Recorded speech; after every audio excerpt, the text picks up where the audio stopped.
한국형 전투기에 새 이름을 지어주는 주인공은 과연 누가 될까?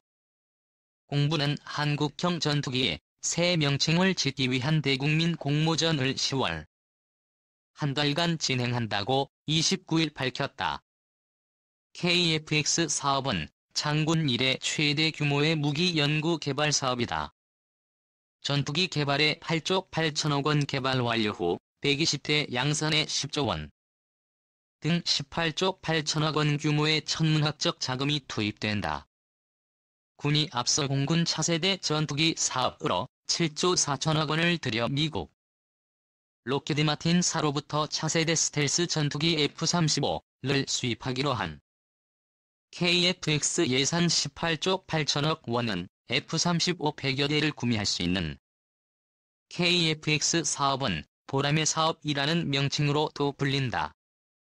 국산 전투기 개발이라는 공군의 수관을 반영해 공군의 상징 3인 보람회를 공군은 내년 상반기 KF-X CJ-1호기 출고를 앞두고 KF-X 실물 전투기의 명칭을 이번에 공모하기로 했다. 우리 공군이 보유하고 있는 전투기는 모두 별도의 명칭을 갖고 있다.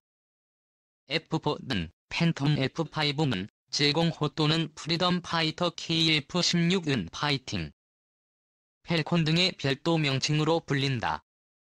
그 밖에 F-15K는 슬램 이글 F-35는 프리덤 나이트 등의 별칭을 공군은 전에도 대국민 공모전을 통해 국산 초음속 훈련기 T-50의 명칭을 골든 이글로 확정한 바 있다.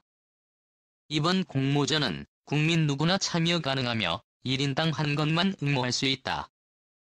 응모 방법은 공모전 포스터에 있는 QR코드로 접속해 KF-X의 명칭과 설명을 작성해 제출하면 된다.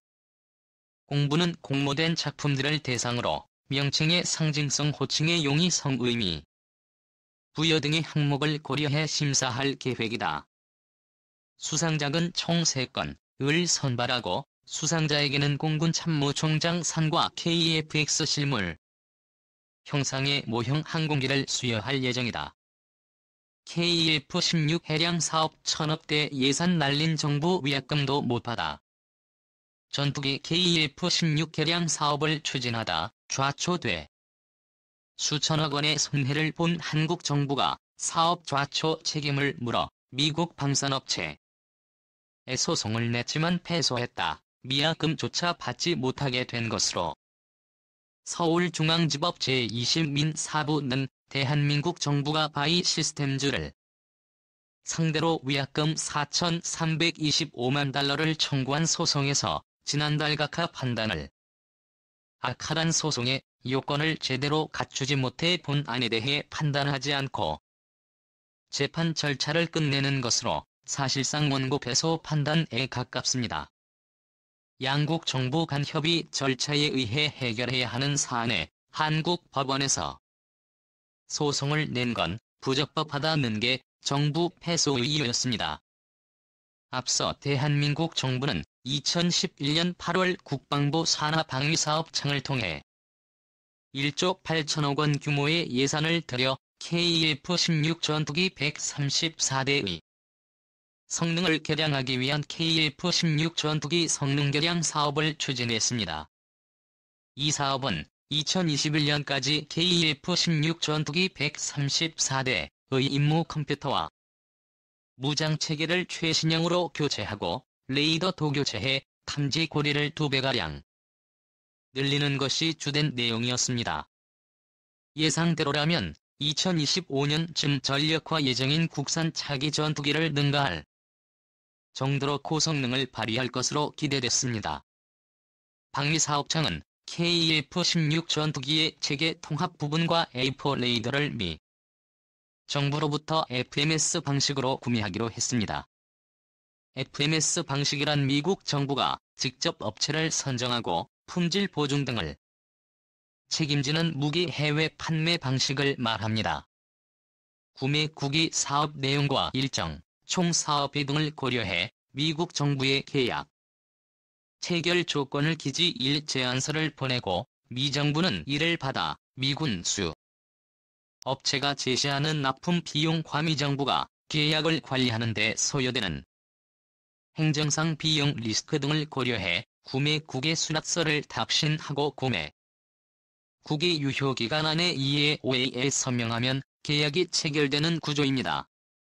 박리사업청은 2011년 지명경쟁 입찰을 통해 체계 통합 부분에 대해선 바이를 선정했습니다. 이 과정에서 이이는 이 지명 경쟁에 입찰하기 위해 4,325만 입찰 보증금을 내야 했지만 이를 내지 않았고 대신 박리사업청에 입찰 보증금 지급각서를 써줬습니다. 박리사업청과 바이브는 2012년에 합의각서를 또 썼는데 여기 NBA 이가 의무를 이행하지 않아 박리사업청이 제안서를 발송한 후 미 정부로부터 수납서가 도착하는데 6개월이 초과된 경우 이의 입찰 보증금 지급각서에 명시된 금액을 대한민국 국보에 귀속하는 저작권 업체가 로 처분한다는 위학벌 규정이 있었습니다.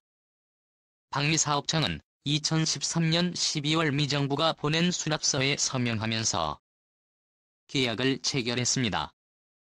그런데 알고 보니 박리사업청은 당시 미 정부에 지급할 총사업비조차 확정하지 않은 상태에서 LOA에서 명한 것이었습니다. 박리사업청은 계약 체결 이전 사업 총 사업비를 17억 500만 달러로 계산해 미 정부에 제의했으나 미 정부는 사업비 증가 요인이 많다며 난색을 표했습니다. 박리사업청과 미 정부는 로를 2단계로 정하고 확정 가능한 부분부터 순차적으로 체결하기로 합의했습니다. 박리사업청은 계약 체결 직전 2차례에 걸쳐 미 정부의 총 사업비를 17억 500만 달러로 명시해 줄 것을 요구했지만 미 정부는 총 사업비를 보장할 수 없다고 요지부동이었습니다. 미 정부는 총 사업비가 확정되지 않았지만 일단 18억 4천만 달러의 가격이 적힌 수납서를 작성해 박리사업청에 보냈고 박리사업청은 미국 정부에 지급할 총사업비조차 확정되지 않은 상태에서 이 LOA에 사인했습니다. 그런데 박리사업청과 미 정부 사이엔 계약 금액에 관한 협의는 결국 이루어지지 않았습니다. 미국 정부가 2차 계약의 총사업비 협상 과정에서 배의 사업 경험 미숙 등을 이유로 총 사업비를 24억 달러로 제시했습니다. LOA 이를 2단계로 하기로 했기 때문에 1차 18억 4천만 달러를 적은 수락서를 보내고 2차에서 다른 요인을 더해 높은 가격을 제시한 비용이 크게 증가하게 되자 박리사업청은 2014년 11월에 비로소 미 정부와 맺은 계약을 해지했습니다. 그리고 박리사업청은 2015년 12월에 KF-16 개량 사업 수행업체를 로키드 마틴으로 변경했습니다. 총 사업비는 19억 달러였습니다. 감사원은 당시 KF-16 성능 개량 사업 착수가 당초 예정됐던 2011년보다 4년 지연되는 등 전투기 전력화 일정에 차질을 가져왔고 또 바이 시스템즈가 이미 집행한 사업비 최소 8,900만 달러의 손실이 불가피해졌다고 지적하며 수사를 의뢰했습니다. 2015년 정부는 낙찰업체였던 B를 상대로 소송을 냈습니다.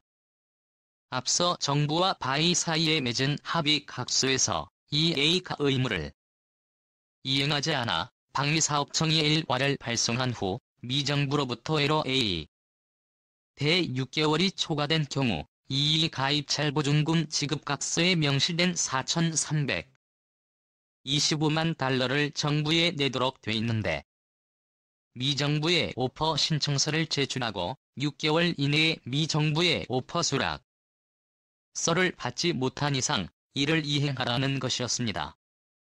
정부는 바이가 2014년 7월 미 정부로부터 계약금액 제출을 요청 받고 업무 이전 일정 지연 위험관리 비용 삭제 등을 이유로 기존보다 1억 7,120만 달러가 상승한 계약금을 제출해 기존의 방위사업 청과 합의한 사업이 보다 큰 금액의 사업비를 요구했다며 바이가 합의를 어겼다고 주장했습니다. 그러나 바이는 정부가 낸 소송 자체가 잘못 제기됐다고 주장했습니다. 방위사업청이 사인한 론 2 계약은 미국 법의 적용을 받는다. 미국 정부와 구매자는 이에 오해에 관한 모든 분쟁을 미국 정부와 구매자 사이의 협의를 통해 해결하기로 하고 어떤 분쟁이 나도 이를 해결하기 위해 국제판 정도 또는 제3자에게 회부하지 않기로 동의한다는 규정이 있었던 겁니다. 이 측은 미국 정부와 한국 정부가 KF-16 개량 사업의 로에 2와 관련해 발생하는 모든 분쟁을 당사자 간 협의를 통해 해결하기로 하는 부재 소합의를 했다면서 그런데 미국판 예법상의 같은 부재 소합의의 효력은 당사자인 대한민국과 미국 정부뿐 아니라 EA까지 미치므로 정부가 바이를 상대로 낸 소송 제기는 부적법하다 각하되어야 한다고. 이 사건의 핵심 쟁점은 해당 조항이 소송을 제기하지 않기로 하는 부재 소합의에 해당해 정부가 낸 소송이 부적법한지 여부였습니다. 또 해당 조항에 난 분쟁을 제3자에게 회부하지 않기로 규정돼 있는데 그렇다면 제3자라는 문구에 자국 법원이 포함되는지, 즉 한국이나 미국 법원에는 소송을 내는 게 허용되는지 여부였습니다. 정부는 제3자의 의미는 제3국임을 전제로 해당 규정이 자국 법원에 제소를 통한 분쟁 해결을 금지하고 있지 않으니 이는 부재 소합의로 볼 수 없다고 주장했습니다. 또 해당 조항은 소송 절차에 관한 사항을 정하고 있으므로 한국법에 의해 그 해석 및 효력 범위가 판단되어야 하고 위약금 청구는 애로의가 아닌 양자 간합의에 근거한 청구이며 해당 합의 각서의 준것법은 한국법이라고도 주장했습니다. 와 바이 시스템즈는 각각 법무법인 로고스와 율촌을 선임해 치열하게 다투었습니다. 그러나 1심 재판부는 이에 손을 들어 정부 청구를 가타했습니다. 소송 제기 자체가 부적법하다는 주장을 받아들인 겁니다. 법원은 제3자라는 문구를 3국으로 한정해 해석하여야 한다고 인정할 증거가 없고 무엇보다 이미 정부와 미정부가 KF-16 개량 사업을 위한 로와 관련해 발생하는 모든 분쟁을 당사자 간 협의를 통해 해결하기로 명시하고 있는 이상 자국 법원에 제소를 통한 분쟁 해결은 위 조항에 의해 금지된다고 판단했습니다. 한미 정부가 론 적용하기로 한 법이 미국 법으로 명시된 이상 해석과 효력을 판단하는 기준도 미국 법에 따르기 때문에 소송을 제기하지 않고 양국 정부끼리의 협의로 분쟁을 해결하기로 한 이상 소송을 하는 건